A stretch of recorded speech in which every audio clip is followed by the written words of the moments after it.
Welcome to the 7 Days Podcast for this week. This week is the biggest week out of the month in November, in my eyes, okay? You have Raw Monday, Impact Tuesday, NWA Tuesday, AEW and NXT on Wednesday, and then Friday was SmackDown, which was probably the worst show out of the week in my eyes, and then you had AEW Full Gear PPV, and then the Mecca, the rematch of all rematches, KSI Vs Logan Paul 2. So much happened this week, it's not even funny. Now, I'm going to start off with Raw. What happened on Raw? NXT invaded, Undisputed Era had face-to-face confrontation with the OC. Adam Cole took on Seth Rollins in a mediocre match at best. I wasn't really a fan of it. The invasion on Raw it felt flat to me. It wasn't that, I had a feeling, I knew that Raw was not going to be as great as it was on SmackDown last week. That's number one. So that's Raw. Let's see, Impact Wrestling. I didn't really watch a full episode of Impact yet, so I need to get on that.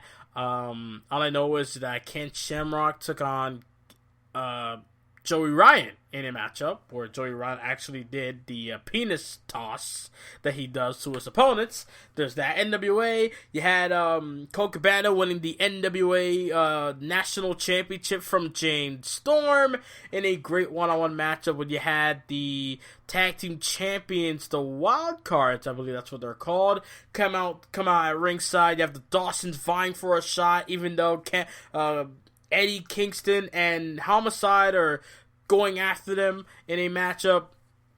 Aaron Stevens again losing on NWA TV, which I'm not really happy about, but I hope there's something in the wings for him. And Tim Storm, this whole thing with Tim Storm, I don't know what's going to happen with him, and I'm enjoying all of it. So there's that with NWA. I'm sure there's a lot more. Thunder Rosa was on the show as well. You know, a lot more on that, but I can't really go into detail because I'm literally saying all this at the top of my head, okay? Wednesday, let's see, NXT happened. You had the OC from Raw interrupting NXT's program, attacking the Undisputed Era before the show even started, and then they hijacked the show, at the beginning, and then they were in the main event later on against Ciampa, Riddle, and Lee. You had some women's matches in between setting up for the War Games match. Dakota Kai not on Team Rhea Ripley for War Games. Rhea Ripley says she needs a fighter, which Mia Yim able to step up and take that spot. Dakota Kai not happy about that for sure. You can already tell. I don't really see a heel turn coming, but you know, I'm sure she's gonna find a way to prove herself that she's worthy of something in the near future. On AEW, you had a lot of shit leading towards Full Gear, a lot of build-up. You had Cody cut probably the best promo of the year in all of wrestling. Cody cutting a promo on Jericho regarding his matchup, stating that if he loses, he cannot challenge for the world title ever again. Stating that this is not about his dad. It's not about the dead. It's about the living. It's about his mom, his sister, his wife. All that's about all the 14 years that he's put into it, becoming from undesirable to ungoddamn deniable, which is a phrase that I'll never forget. Yeah, all of that happened. There's a lot of things. It's very hard for me to recap on the top of my head. You know, I could easily just do research, but at the same time, I really don't want to right now. But yeah. What else happened? And then finally Saturday, literally yesterday, I'm recording this at like 1:12 a.m., okay? I'm recording this after I recorded Raw for Universe Mode on Monday, after I watched AEW Full Gear, and after I watched KSI versus Logan Paul while I was recording Monday Night Raw. So, yeah. Your boy was a bit busy, I'm not gonna lie. AEW came on, and I also watched on YouTube Film Productions 816's Survive. That Survivor series of his, bro. I mean, that show was too damn long. And it's weird. It's weird. I can sit through WrestleMania, but I'll be complaining at the same time. I'll be saying, this show's too damn long. But AEW, I was hoping that this show would be done. This show finished by 11:40. So that's about, 3 hours? 3 hours from 40 to 45 minutes, right? Almost 4 hours. I had a feeling the show was going to go on too long. So, I was like, God damn it. But, like, when it comes to real life and video game, like, real life, everything goes smoothly. Video game, it just feels like, it's like 2 times as long as real life, you know? And, like, that's not really a complaint. It's just that I'll say the same thing about Delsinski's WrestleMania. That shit was 4 hours long. Film production, Ross's freaking Survivor Series was 3 hours and 59 minutes. That's as close as you can get to 4 hours, okay? So, either way, shows were long. A long day for me as far as watching content goes. Oh my god, I have a lot of shit to watch. But yeah, I enjoyed the Survivor Series. I'm hyped that Edge is the world champion. If you didn't watch it yet, well, a little spoiler there. Edge is the world champion in his universe mode. I can't wait to see where it goes from there. I can't wait for Murph's YT13 Survivor Series to pop off eventually. I understand that he has to go through a lot of things, with fucking 2K20. Anyways, then later on, AEW came on, AEW Full Gear. I watched the show from top to bottom. I enjoyed everything. They call it B. Priestley now. I thought it was Bea Priestley. I guess I was saying it wrong. I don't know. But B. Priestley and Britt Baker able to pull off a good match on the buy-in. And then after that, the beginning of the show, you had the tag match. A great tag team match to open the show between the likes of Pride and Powerful and Santana and Ortiz and the Young Bucks, Matt Jackson and Jackson. You also had Rick Morton and Robert Gibson at ringside, the Rock and Roll Express watching on. I remember a part where Santana literally blew snot at the Rock and Roll Express out of disrespect. That was a bit funny to me, I'm not going to lie.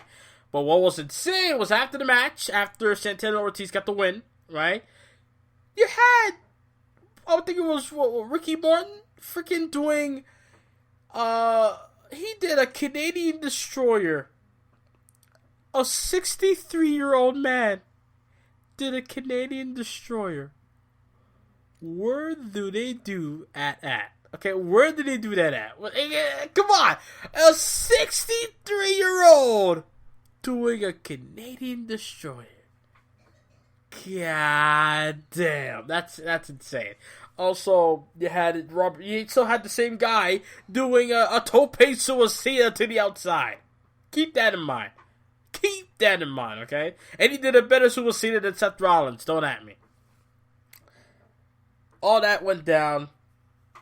Riho taking on Emi. I forgot her name. Fuck her last name. I can't remember saying it. It's funny. Emi Sakura. I'm gonna throw it out there and just say that's her name. Emi Sakura and Riho put off a good match. A lot better than what I've seen on AEW television, because whenever the women come out on AEW TV, outside of Britt Baker, I guess, I'm like tuned out. I really don't care. It's like, okay, women's division, I just gotta wait for it to grow up a bit. Awesome Kong made her debut, or return rather, onto AEW programming at the buy-in when she attacked Bea Priestley. So there's that. Obviously, Brandy Rose will be accompanying Awesome Kong to the ring. There's that as well. You had, I believe, the Triple Threat Tag Team title match was great. SCU able to get the win, pinning Private Party, but Lucha Brothers attacked them after the match. And the lights go out. I'm like, okay, who was this? Like a new tag team? Like, I mean, I do remember people saying that AEW has not announced the full roster, right? They only announced like 60% or some shit. So I was like, okay, maybe somebody that's been signed for a while, they're gonna wait until now to come out. Who's it gonna be? And then lights come back on. I just see a dude wearing Pentagon's gear. I'm like, who the? I'm like, okay. I obviously know who's Pentagon and who's not Pentagon. Pentagon has tattoos. The other guy didn't. I'm like, who is this? Right? They both try to mirror each other like they're in the they're in the those mirror mazes that you see at a carnival, that shit, right? It's like zero, mirror, and then after that you had the dude attacking Pentagon. He attacked Phoenix as well, and then he hits the underhook implant buster, which was known as Angel's Wings or Fallen Angel. I can't remember which one. And then I was like, when Excalibur said one of those that I just said, Angel's Wings or Fall of the Angel, or Fallen Angel rather, and I'm like, wait, is that? And then he took off the mask. It's Christopher Daniels. Of course it was. Daniels is back. So SCU still remain as the World Tag Team Champs. I don't know what are they gonna do here now. Are they gonna give Daniels the belt and let Scorpio Sky be a singles competitor, or maybe Daniels be a singles competitor, and Scorpio Sky and Kazarian will be the tag team champ? Either way, SCU are the champs. I'm sure nowadays everybody does the Freebird rule, where they get to have 3 dudes be champions, which, I'm not gonna lie, when Xavier Woods kind of rubbed it in people's faces, like, hey, I may be injured, but I'm champion too now, for New Day rule. I was like, that's kind of lame, but yeah, it's been like this for years. I'm not gonna complain about it. Whatever. Right? So I think that might be the case here. SCU with Kazarian and Scorpio Sky and Daniels as well, all being tag team champions of AEW. You had the world title match. Cody and Jericho go at it. Good grief. This match was awesome. It was an awesome match. It didn't need to have any high spots. It didn't need to have any flippity doodahs like you normally would see. Like freaking Ricochet and Will Ospreay type flippy fuck shit. Which I do enjoy, but I'm just saying, this match didn't need that. This match was simply a WWE type of match where, you have the heel work on the babyface for so long. The babyface it was kind of like if Cody was Roman Reigns or John Cena and Jericho was himself, right? And yet you had Jericho beat up on said John Cena or Roman Reigns, beat him down. At times he'll try to come back, but then he keeps beating him down. And in that moment, by the end of the match, you will have that opening, and it will come in and onto a fury of moves back and forth.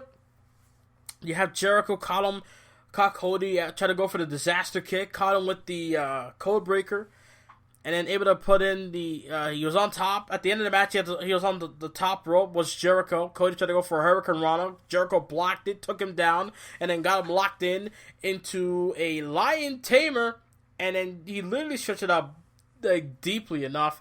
MJF was he was beside himself. He didn't know what to do, and he threw in the towel. It was kind of like, and a lot of people said this on Twitter, it was kind of like what was it, Bret Hart's mother throwing in the towel when Bret Hart took on Bob Backlund in the matchup, right? So it was kind of like that. Low key in my head, I was like, okay, that's kind of lame, right? That you have somebody throwing the towel to end a match. I mean, then again, he didn't tap, he didn't pass out, you had MJF threw in the towel, so that was a safe way to end the match, so gotta give him that. That was kind of, not, I guess you could say creative, I don't know, but that's just me. Where you have all that go on, and then I'm like, I was just sitting there like, well, Jericho's still champ, whatever, Cody can't challenge for the belt ever again. I don't know if they're gonna keep up with that, I don't know if they're gonna insult our intelligence with that one. A lot of people were thinking, well, if WWE couldn't do it, obviously AEW's not going to do it either. So we'll see about that. So you had MJF in the ring crying with crocodile tears, if you ask me at this point. But yeah, you have MJF on his knees like, I'm sorry, you got to believe me, you got to understand, blah, blah, blah, blah. Cody's disappointed, like, why'd you throw in the towel, bruh? I understand I was in a bad situation, but I was gonna fight it. Like, he had that look on his face. And then I thought Cody was gonna turn. I thought Cody was gonna be the one to drop MJF. He had him on. He put his hand on his shoulders, like, it's okay, bud.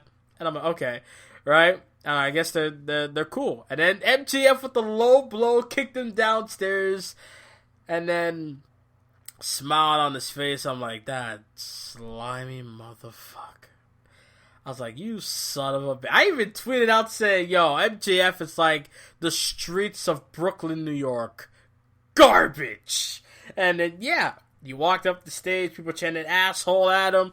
A fan was brave enough to take his whole drink. I don't know what it was. Whether it was alcohol or beer or water, rather. I don't know what it was. It was some sort of liquid. And he threw it at the back of MJF's jacket. MJF looked at the dude and smiled and walked off. And before the camera panned towards MJF more as he was walking up the stage, I saw a security guard going to the back of where the dude who threw the drink at MJF was sitting at. And I'm like, oh yeah, you're getting kicked out. I'm sorry.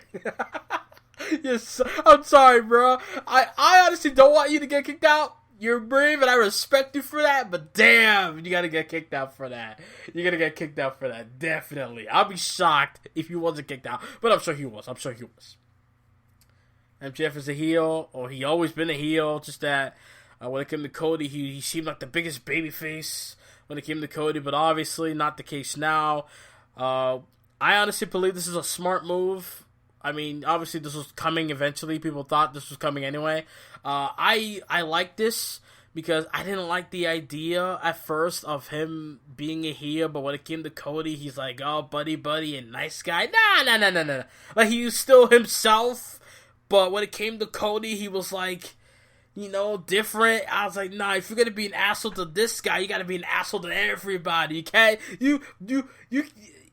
you can't sit here and be nice to one dude and then be an asshole to everybody else. Nah, you gotta be an asshole to everybody. Come on, MJF. And he finally came through. He turned heel on Cody. Now he's an asshole to every soul. So we'll see what happens now on AEW Dynamite this coming Wednesday. I cannot wait. You had Spears taking on Janela. Great match. I enjoy the ending, especially the ending, where you had Tully Blanchard. Tully Blanchard got on the apron and did a spike power driver, assisting Shawn Spears to defeat Joey Janela. That was hilarious to me. I was like, this old man jumping off the apron doing a spike pile driver. Are you mad?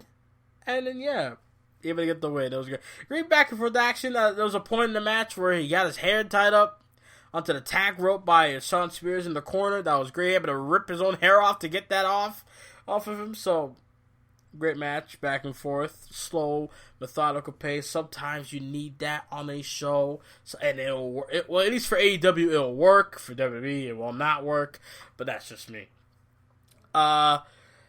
Also, by the end of the main event, the main event was the lights out match, which I guess was a smart idea because I was watching SmackDown on the network, right?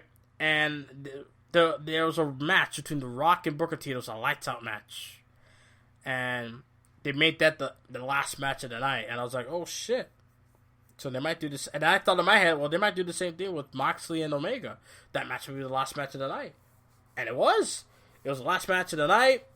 And they fucking killed each other. Renee Young obviously did not like it, because I saw her tweet. She's like, okay, I don't like this. Okay, what the fuck? Okay, seriously, what the fuck? Like, she obviously didn't like this shit, but oh my... Fam, I'm a sick human being. I loved every second of this carnage.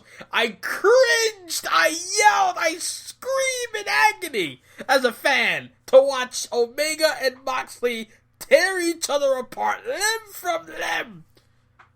It was awesome. I loved it. I didn't want it to stop.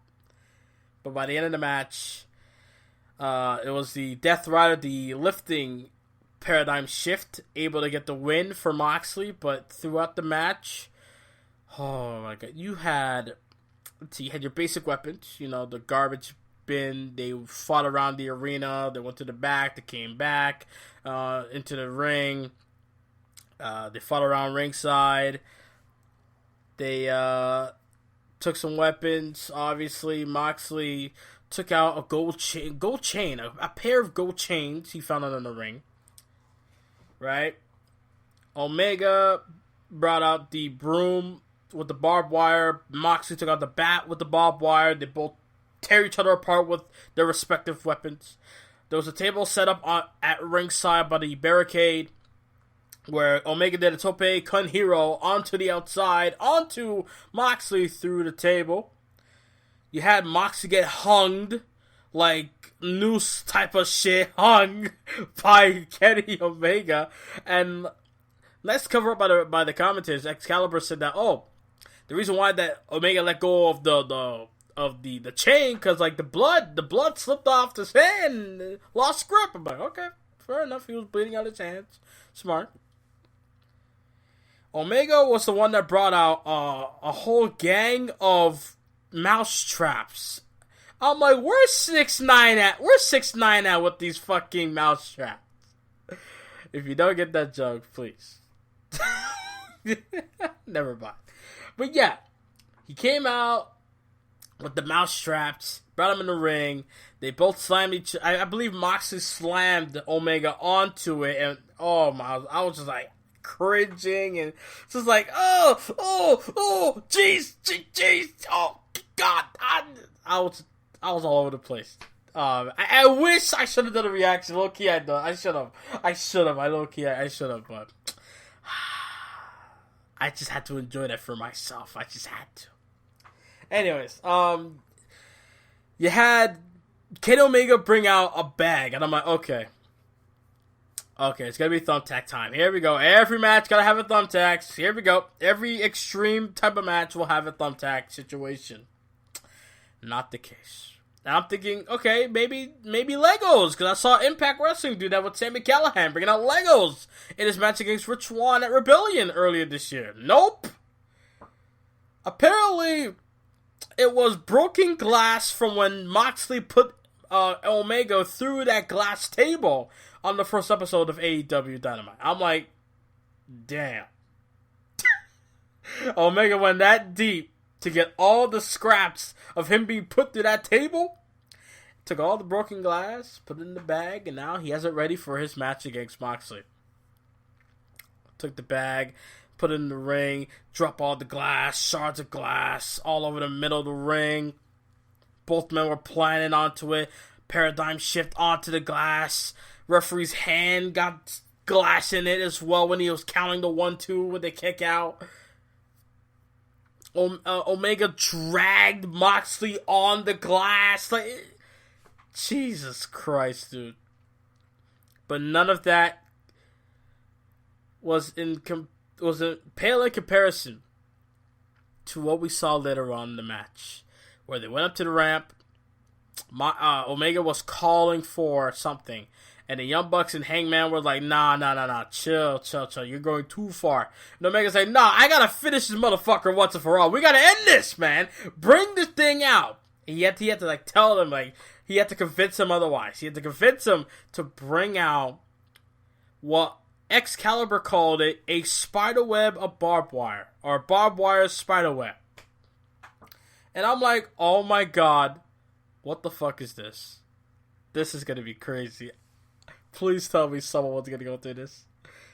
And then Omega was gonna do it would have ended badly for Omega, because like his back and his ass was gonna, land first onto the spiderweb, the barbed wire spiderweb, right? Moxley able to block the Omega driver, or the one-wing Angel rather. He was able to block that.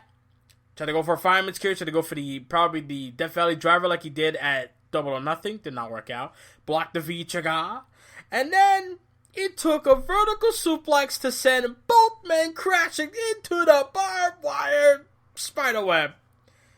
And to make it cringe even more, they had the people were trying to help pull them out and like they would struggle to pull them out. Oh my god, that was insane. That match was great. I love that match. Sadly, it would not be in the record books because it's a lights out match, unsanctioned match. It would not be in the record books, but it was great. We're never, ever, ever, ever gonna forget. Yeah, moments where Omega did a V-trigger onto Moxley when it went through the set. And then by the end of the match, like I mentioned, Moxley was able to take off the canvas stuff, the mat, the boards, the all the safety stuff, took that shit off. It was just the boards, right?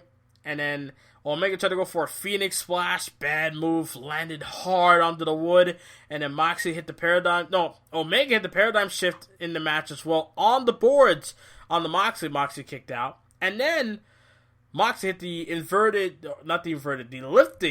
elevated paradigm shift, or as it was called in New Japan, I guess it's the only New Japan thing, the Death Rider, the elevated DDT, planting him down headfirst onto the boards. 1, 2, 3, Moxley stands tall at the end of Full Gear. This show was awesome. You're not going to convince me otherwise. This show, obviously, to me, is up there as far as pay-per-view of the year. One of the pay-per-views of the year. I'm sorry. It has to be. Slammiversary's up there. NXT TakeOver 25 is up there. Yeah.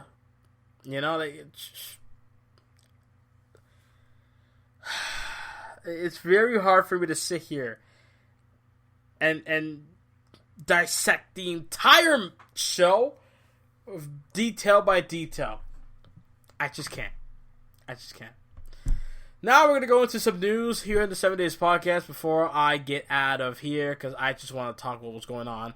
Now, let me talk about KSI and Logan Paul real quick. Nothing much. Standard boxing fight. It was very tough. I took in the words that KSI said that he's going to knock him out by like round... Both men said they're going to knock each other out by round 1. I'm like, okay, that's not happening. And it didn't. KSI said that, the extra round that he kept talking about for the past year, that, yeah, he would finish off Logan Paul for good. Not the case here. They both went on to 6 rounds, all of the 6 rounds. They both lasted all the way. No one got knocked out. And then, in the end, by decisions, by the officials, KSI able to beat Logan Paul by 2 points. Now, I'm happy about this mainly because I had this feeling that if KSI lost, Logan Paul and his fans would not shut the fuck up about this. I feel like with KSI and his fans, it's going to be like, yeah, he won, move on.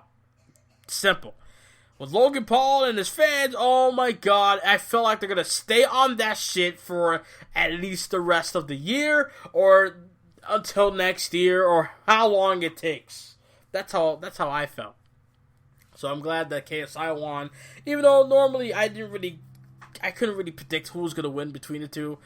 I really didn't really care who would win. I just want to see someone get knocked the fuck out. That didn't happen. I seen them get knocked down, but not out. At time, I was recording Raw, and I'm calling the action, and I'm looking at the match at the same time. There's going to be a point where you're going to catch me not talking because I'm watching the fight. And there's a point where KSI got knocked down. There's a point where Logan Paul got knocked down. I'm like, oh shit, right? It was very hard for me to... I don't know why I did it. I should have waited after the match to commentate, but I was in the mood to do it, so fuck it. So, yeah. At the end of the day, KSI got the win. They both showed each other respect. KSI showed them a lot of mad love there. Praised them a bit, saying it takes a tough man, a big man, to step in the ring and fight. And Logan Paul is a big man, so give him his dues. Logan Paul, he said that I wasn't really trying to hurt you. I was trying to it was all like show. It was all entertainment purposes. I was doing all that shit for.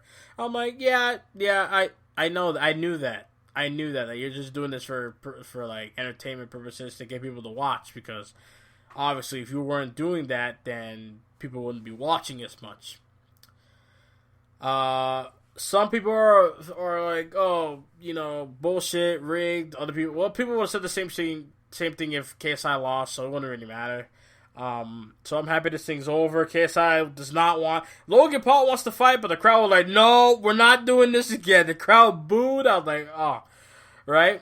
And then the KSI was like, no, there's a new opponent. I need someone new. I can't do this no more. I can't do this again. I'm sorry. Right? KSI was like, hey, man, this is the kicker here. KSI said, quote, hey, you can do some MMA, do all that wrestling stuff, it'd be really funny to see you take on CM Punk in MMA. I was like, he did not just... I laughed. I was like, he did not just say that. You didn't say that. Tell me he didn't say that.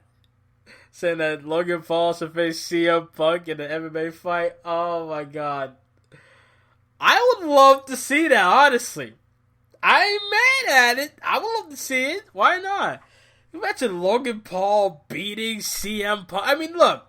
I understand CM Punk not really successful in MMA fighting, but just the idea, because like Punk is a worldwide known superstar, and the fact that he gets beaten by Logan Paul in an MMA fight, I mean that takes the cake there. Oh my God! But that will make it worse for like Logan Paul fans, because like they will not shut the fuck up about this. Oh my God, he beat CM Punk like. He's the best in the world, my ass. Like, oh my God, I can see it. No. Actually, I don't want it. I don't want it. I don't want it. I don't want it. I don't want it. I have faith in Punk, but I don't want it. No, I don't want it. Stick to what you're doing. Making movies and commentating and being with your wife and being with your dogs. Do all that. Be happy. Don't worry. Be happy. Okay? There you go. Now we can get into the news. Okay. So apparently on WWE's Table for Three show on the network, Shane O'Mac will be on the show along with Bruce Pritchard and another off-screen personality. I don't know when is that coming out. Is that coming out when? Oh, on this week's Raw. Oh, okay. Tomorrow after Raw, it's gonna come out. So that's nice. There's that. AEW Full Gear results. I practically just talked about the show. I'm not going over it again. Dolph Ziggler apparently reveals he almost quit WWE over original SummerSlam plan. Apparently, Dolph Ziggler was revealed in a recent interview with Talk Sports to show off that he was going to leave WWE if they didn't change his match against Goldberg at SummerSlam. WWE's original plan was to have Goldberg defeat Ziggler in just a few seconds. Dolph wasn't happy with the length and wanted 2 minutes, so he threatened to quit. The SummerSlam match ended up being 1 minute long, thanks to Daily Wrestling News for the transcription. Quote, okay, I'm here to do business and do special things, said Ziggler.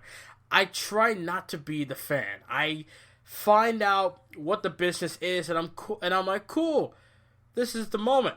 And having that, like, you're the guy to do this. To set the record straight and give this guy this fantastic match, I'm like, fantastic. Then they go, it's going to be Bell Spear. And I go, come on. So I fought all day long, threatened to leave. Do anything I can do. Give me 2 damn minutes, and I got a minute. Whatever. What are you going to do? So... Below is Dolph Ziggler talking to Alex McCarthy about SummerSlam match. Dolph Ziggler on Goldberg struggles. They go, it's going to Bell, Spear, pin. You go, come on, man. And then, quote, I fought all day, threatened to leave, threatened to quit. They said they gave me 2 days. Yeah, so, can you blame Dolph Ziggler for wanting to quit? For WWE freaking trying to screw him? I mean, they already fucked him up. Look, they already messed up Dolph Ziggler all the way back since 2013, okay? When they did not let him regain the world title after he was good to go, after he had medical issues, right? They did not give him back the world title. He sunk right back down to the lower mid-card, and then he had a feud with The Miz for about 3 months, and then went on to be a part of the main event scene again. along with John Cena, Team Cena, taking on Team Authority at Survivor Series. That big moment when Sting debuted. And then after that, he won the match. Sole Survivor. Great. What did they do to capitalize on it? They let Ziggler regain the Intercontinental title at TLC. That's fantastic. And then the Authority came back. Then he lost the title to Bad News Barrett. And then everything went to shit. Never recovered. Took Dolph Ziggler until SummerSlam of summer of 2016, where he had a match against Dean Ambrose for the WWE Championship, winning a six-pack challenge to do so. Able to have great promo after great promo. Awful match at SummerSlam. Then he had a feud with The Miz, which finally revived his career a bit, thanks to The Miz. And then he lost the title on a SmackDown before Survivor Series, then not regain it at TLC, and then he turned heel, and then he shit, and then finally, what was it? 2017, he won the United States title at Clash of Champions, gave up the belt, returned at the Royal Rumble at number 30, got eliminated by Goldust out of all people, and then, what was it? 2018, he teamed up with Drew McIntyre. I thought it was going to revive his career that time, become tag team champion, Intercontinental champion, main eventing Extreme Rules, right? All things were looking good for Ziggler, and then he lost titles. He teamed up with Braun Strowman and Drew McIntyre in the Dogs of War against the Shield feud, which was god-awful. And then nothing happened after that. Ziggler just faded away, and he's been in and out ever since. So Ziggler's been screwed for all these damn years. At this point, if I was Ziggler, I would have quit. I would have been like, you know what? After this match with Goldberg, I'm done. I'm out. See you later. You want to bury me like that? Go ahead. You already fucked me up anyway. I'll go be great somewhere else. I'll do my comedy shows and I'll wrestle elsewhere. I don't care about this shit no more. That's what I would have done. But I guess Dolph Ziggler, he likes to be a bit complacent. I don't want him to go that far. So, what can you do? I want this dude to do better. But I guess it's not going to be the case now. As Dolph Ziggler, I don't know what they're going to do with him. But in the end of the day, I really don't care. And finally, y'all, WWE Raw taping cancellation update. WWE to hold double taping. Oh, imagine, look, listen, okay? Imagine sitting down in an arena for a 6-hour Monday Night Raw. 2 episodes in one day. Imagine that.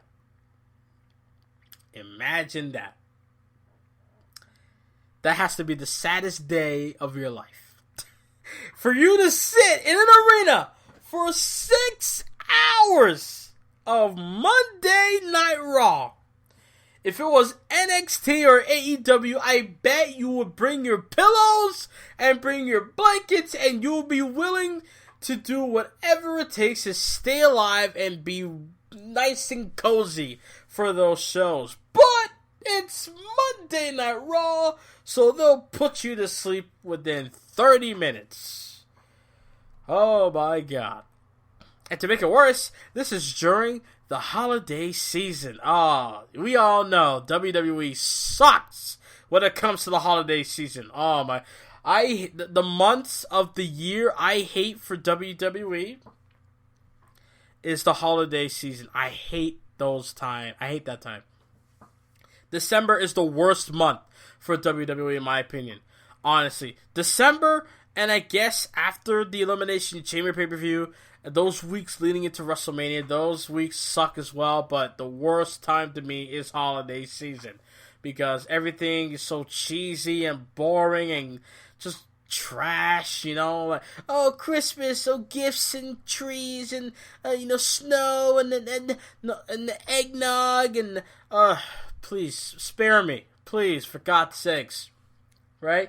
Literally when December's done and it leads into the new year, I'm happy because it's Rumble time. Royal Rumble time. One of my favorite times of the year. So, let's get to this report from Wrestling News Inc. from WrestlingInc.com. Earlier today, we reported December 17th taping of Monday Night Raw at the Tyson's Event Center in Sioux City. Sioux? Iowa was canceled due to a scheduling conflict. That show was scheduled to air on December 23rd, as WWE talent was reportedly getting some time off during the holidays from December 22nd to December 26th. In an update, the Wells Fargo Arena announced it will host 2 episodes of Monday Night Raw on December 16th, and the second episode of Raw will air the following week on the 23rd. So, anyone from Philly, if you're going to this show, you better make some goddamn noise for those 6 hours. Remember, y'all, Monday Night Raw is a 3-hour show. It's not like SmackDown where it's 2 hours. No, it's 3 hours. So you better hope to God you can do something and make this show worth watching. I can already tell. Actually, I should put it on my calendar now. Skip Monday Night Raw December 23rd because it's taped and it's going to be boring. I should already skip this show. Quote, WWE fans, Wells Fargo Arena will now host 2 episodes of Monday Night Raw on December 16th, moving the event start time up at 5:45 p.m. with doors open at 4:15 p.m. That's 2 shows for the price of 1. Follow the ticket link below. Purchase your tickets today. For no additional charge, fans going to the event can end up sitting through 6 hours of TV tapings. Have fun with that, you foolish people. Foolish people. I was going to end it. I was actually going to end it, but then I seen something here from Kofi Kingston. Oh, that is a lot of dialogue for me to read. Holy shit. How much time do I have? 40 minutes? Do I really want to read this? Should I just skim it? You know, fuck it. Let's do it. Anyways, Kofi Kingston on having words with Vince McMahon after loss. Worst thing Vince ever said to him. Kofi Kingston recently spoke with Talk Sport and revealed that he had words with WWE Chairman Vince McMahon following the quick loss to Brock Lesnar for the WWE Championship during the Fox premiere on SmackDown's 20th anniversary episode. Kofi also recalled Vince's reaction after he won the title at WrestleMania from Daniel Bryan and how his reign was a special journey for the both of them. Kofi did say that the words with Vince they had after the Lesnar match were positive. He was asked what Vince is like after you lose a world title and come through the back. Well, we definitely had some words, Kofi said. He continued and compared the reactions. It was positive because it was very special for both of us. You saw the documentary. When I came through Gorilla after winning, he had tears in his eye, and we were all hugging, myself, Woods, and Big E. Because it's been a wild ride, man. Vince has been on the ride with us, and he was actually one of the only people to support the New Day when we were first coming up. Granted, we didn't want to be the preacher's laughs, but he was the one that actually gave us a chance to go out there and be a unit. So it's a journey. It's been a journey for all of us. Just going through the ups and downs and him thinking we were going to be this widely accepted thing and we're going to go out there and preach positivity, and then all of a sudden people turned and the jaded universe didn't like being positive. You know what I'm saying? But we were talking to him and he was like, yeah, I thought this was going to be positive and you guys were right. So let's see what we can do. And he gave us the opportunity to be bad guys. It was an emotional journey for all of us, but he's seen a lot of things in this business, and it's his job to make sure things go progressing forward, and he wanted to go in a different direction right then. So, like I said, I'm fortunate to have had the experience. End quote from Kofi. Kofi was also asked what's the worst thing Vince said to him. Quote, when I first debuted out and I was put Kofi Kingston from Jamaica on, the Jamaican accent, the Jamaican gimmick he used to do. Quote, I had these vignettes of me on on the beach foaling these bad guys who were doing all of these dastardly things, and I said, "Look like there's trouble in paradise." Terrible vignettes, he recalled. Awful. It makes me cringe to watch them to this day. At the time, I'd go to the shows and I'd be able to listen to them on the headset while it's going on. And as my vignette comes on, I can hear Vince on the headset and puts on the Vince voice, "Oh, these are barely passable." End quote from Kofi. Quote again, I'm like, oh my god, we still have 5 left. What am I going to do? My career's over before it even starts. And then I convinced myself, like, you know what? He probably knows I'm on the headset. He's ribbing me. It's going to be fine. It wasn't until 6 months later, after I debuted, when I realized how crazy things are, and there's no way he knows who was listening on the headset at any one time. So he had no idea that I was there, and he had a legitimate concern over my vignettes, and I'm like, oh my god, thank god I realized that 6 months later. Otherwise I would have been nervous, and I would have felt the pressure to perform extra, like it wasn't a waste of money. Vince, I'm really good, please don't fire me. So it's funny because I heard these before about the vignettes part. Like, I heard that I watched that documentary on Kofi Kingston, you know, that whole thing of him going back to his home country in Ghana, Africa, right? Ghana, West Africa. He said that Vince did not like those vignettes. I remember him saying that.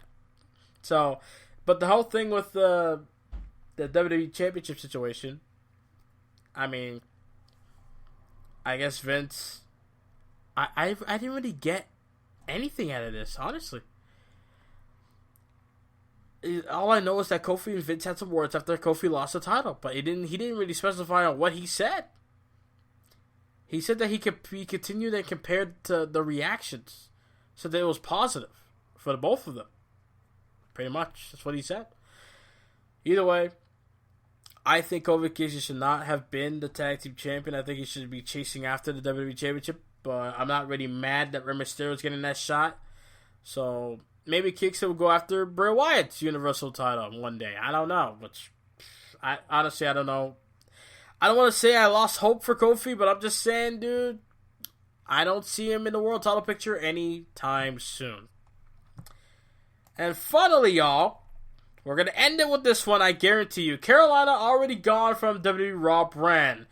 I did not know who the fuck this was. Anyways, NXT star Catalina Garcia made her main roster debut as Carolina on October 28th episode of Raw, teaming up with alongside Sin Cara against the rivals in Andrade Cien Almas and Zelina Vega over the next couple of weeks. On the latest Wrestling Observer Radio, it was reported Carolina is already gone from the Raw brand. She was not with Sin Cara at the latest Raw tapings, full spoiler there, in Manchester, England. Carolina apparently was only brought in to work with Zelina Vega. Andrade and Vega defeated Sin Cara and Carolina on the last episode of Raw in a mixed tag team match.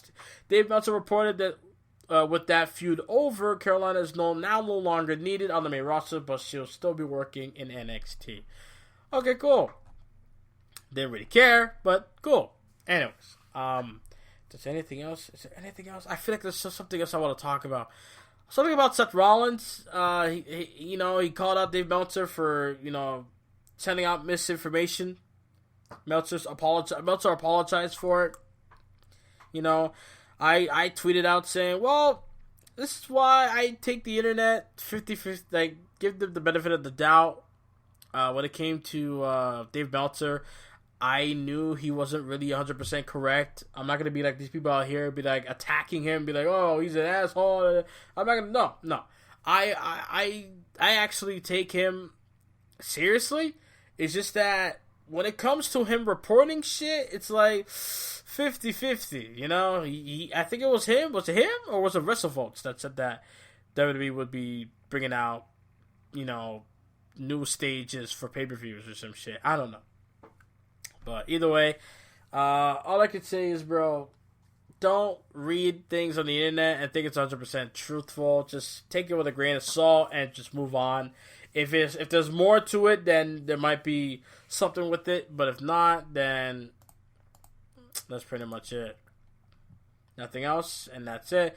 Hope you guys can enjoy the 7 Days Podcast. If you guys can, please give a like, subscribe if you're new. Follow me on Twitter or on social media. Links are in the description box below. If you guys are listening to this on Spreaker, you guys know what to do over there. Thank you guys for listening, and I'm out.